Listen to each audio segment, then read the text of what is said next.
ಮುಖ್ಯಮಂತ್ರಿ ಸಿದ್ದರಾಮಯ್ಯ ಅವರು ಡಿಸೆಂಬರ್ 3ರಂದು ಮಂಗಳೂರಿಗೆ ಭೇಟಿ ನೀಡಿದ ಸಂದರ್ಭದಲ್ಲಿ ಮಂಗಳೂರು ವಿಶ್ವವಿದ್ಯಾನಿಲಯದಲ್ಲಿ ಗುರು ಗಾಂಧಿ ಸಂವಾದ ಶತಮಾನೋತ್ಸವ ಕಾರ್ಯಕ್ರಮದ ಬಳಿಕ ಕೋಣಾಜಿಯ ನಜರ್ ಶಾ ಪಟ್ಟೋರಿ ಅವರ ಸರಳ ಮನೆಯಲ್ಲಿ ಚಹಾಕೂಟದಲ್ಲಿ ಭಾಗಿಯಾಗಿದ್ದು ಅದೀಗ ಮಾನವೀಯತೆಯ ಹೊಸ ಕಥೆಗೂ ಕಾರಣವಾಗಿದೆ.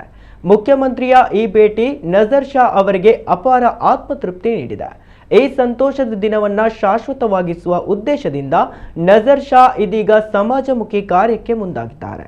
ಕೋಣಾಜೆಯ ಅಂಬೇಡ್ಕರ್ ಕಾಲೋನಿಯ ನಿವಾಸಿ ಪರಿಶಿಷ್ಟ ಜಾತಿಯ ವೃದ್ಧ ಮಹಿಳೆ ಬಾಗಿ ಅವರ ನಿರ್ಮಾಣ ಹಂತದಲ್ಲಿದ್ದ ಮನೆ ಹಣದ ಕೊರತೆಯಿಂದ ಲಿಂಟಲ್ ಮಟ್ಟದಲ್ಲಿ ತಿಂಗಳುಗಳಿಂದ ಮೊಟಕುಗೊಂಡಿತ್ತು. ಇದೀಗ ನಜರ್ ಶಾ ಅವರು ತಮ್ಮ ಮನೆಗೆ ಮುಖ್ಯಮಂತ್ರಿ ಭೇಟಿ ನೀಡಿದ ಸ್ಮರಣಾರ್ಥ ಆ ವೃದ್ಧೆಯ ಮನೆಯ ಕಾಮಗಾರಿ ಪೂರ್ಣಗೊಳಿಸಿ ಸಿದ್ದು ಕುಟೀರ ಎಂದು ನಾಮಕರಣ ಮಾಡುವ ಕೆಲಸಕ್ಕೆ ಕೈ ಹಾಕಿದ್ದಾರೆ.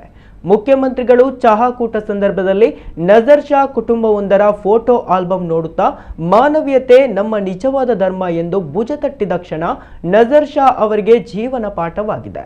ನಜರ್ ಶಾ ತಮ್ಮ ಆತ್ಮೀಯ ಸ್ನೇಹಿತ 4 ಬಾರಿ ಚುನಾವಣೆಯಲ್ಲಿ ಜತೆ ನಿಂತ ಚಂದ್ರ ಅವರನ್ನು ನೆನೆದು ಭಾವುಕರಾದರು. ಚಂದ್ರ ಅವರು ಕ್ಯಾನ್ಸರ್ಗೆ ಬಲಿಯಾಗಿದ್ದು ಅವರ ಕುಟುಂಬಕ್ಕೆ ಆಸರೆಯಾಗಲು ಸ್ಪೀಕರ್ ಯುಟಿ ಖಾದರ್ ಅವರ ಸೂಚನೆಯಂತೆ ಚಂದ್ರ ಅವರ ಪತ್ನಿಗೆ ತಹಶೀಲ್ದಾರ್ ಕಚೇರಿಯಲ್ಲಿ ಕೆಲಸ ಒದಗಿಸಿ ಮಾನವೀಯತೆ ಮೆರೆಯಲಾಗಿತ್ತು. ಚಂದ್ರ ಅವರ ಮಗು ಮತ್ತು ನಜರ್ ಶಾ ಅವರ ಮಗ ಒಂದೇ ಶಾಲೆಯಲ್ಲಿ ಓದುತ್ತಿರುವುದು ಇಬ್ಬರ ಸ್ನೇಹದ ಅನಂತ ಬಂಧದ ಸಂಕೇತ. ಮುಖ್ಯಮಂತ್ರಿಗಳು ಚಂದ್ರನ ನೆನಪು ಮತ್ತು ಸಹೋದರತ್ವದ ಬದುಕಿಗೆ ಮೆಚ್ಚುಗೆ ವ್ಯಕ್ತಪಡಿಸಿದ್ದು ನಜರ್ ಶಾ ಹೇಳಿಕೆಯಲ್ಲಿ ತಿಳಿಸಿದ್ದಾರೆ. ಓರ್ವ ಸಾಮಾನ್ಯ ಕಾರ್ಯಕರ್ತನ ಮನೆಗೆ ಮುಖ್ಯಮಂತ್ರಿಗಳು ಭೇಟಿ ನೀಡಿದ ಕ್ಷಣ ಇಂದು ಓರ್ವ ವೃದ್ಧೆಯ ಜೀವನಕ್ಕೆ ಹೊಸ ಬೆಳಕು ತರಲಿರುವ ಸಿದ್ದು ಕುಟೀರವಾಗಿ ರೂಪಾಂತರಗೊಳ್ಳುತ್ತಿದೆ. ನಾವೆಲ್ಲರೂ ಜಾತಿ ಧರ್ಮ ಇದು ಯಾವುದಕ್ಕೂ ಎಲ್ಲದಕ್ಕಿಂತ ಮಿಗಿಲಾದ್ದು ಏನು ಮಾನವೀಯ ಧರ್ಮ ಅನ್ನುವಂಥ ರೀತಿಯಲ್ಲಿ ಮುಖ್ಯಮಂತ್ರಿಗಳು ನಮ್ಮನ್ನು ಭುಜ ತಟ್ಟಿದ್ದು ಕೂಡ ನಮಗೆ ಒಂದು ತೃಪ್ತಿಗೆ ಆಯಿತು ಅನ್ನೋಂಥ ಮಾತನ್ನು ಹೇಳಲಿಕ್ಕೆ ಬಯಸ್ತೀನಿ.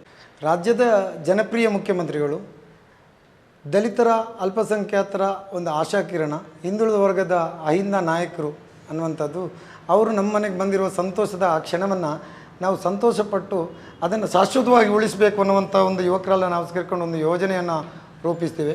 ನಮ್ಮ ಅಂಬೇಡ್ಕರ್ ಕಾಲೋನಿಯಲ್ಲಿ ಬಾಗಿ ಅನ್ನುವಂಥ ಒಬ್ಬಾಕೆ ಮಹಿಳೆ ಇದ್ದಾರೆ, ವೃದ್ಧೆ. ಅವರ ಆರ್ಥಿಕವಾಗಿ ಭಾಳಷ್ಟು ಕಷ್ಟದಲ್ಲಿದ್ದಾರೆ. ಅವರ ಮನೆ ಅರ್ಧಕ್ಕೆ ಕಟ್ಟಿ ಸಾಧಾರಣ ಲಿಂಟಲ್ ಲೆವೆಲಲ್ಲಿ ಈಗ ನಿಂತು ಸುಮಾರು 3 ವರ್ಷಗಳ ಕಾಲ ಆಯಿತು. ಆ ಮನೆಯನ್ನು ನಾವು ಗುರುತಿಸಿ ಈಗ ಆ ಮನೆಯ ಸಂಪೂರ್ಣ ಕೆಲಸವನ್ನು ಮಾಡಿಕೊಡಬೇಕು ಅನ್ನುವಂಥ ಕೆಲಸವನ್ನು ಮಾಡಿಕೊಡಬೇಕು ಅಂತ ನಾವು ತೀರ್ಮಾನ ಮಾಡಿದ್ದೇವೆ. ಇದು ಮುಖ್ಯಮಂತ್ರಿ ಸಿದ್ದರಾಮಯ್ಯ ಅವರ ಹೆಸರಲ್ಲೇ ಅವರಿಗೆ ಒಂದು ಮನೆಯನ್ನು ಸಂಪೂರ್ಣವಾಗಿ ಕೊಟ್ಟು ಅವರ ಹೆಸರನ್ನು ಮನೆಗೆ ಹಾಕುವಂಥ ಒಂದು ಯೋಜನೆ ಕೂಡ ನಾವು ಯೋಚನೆ ಮಾಡಿ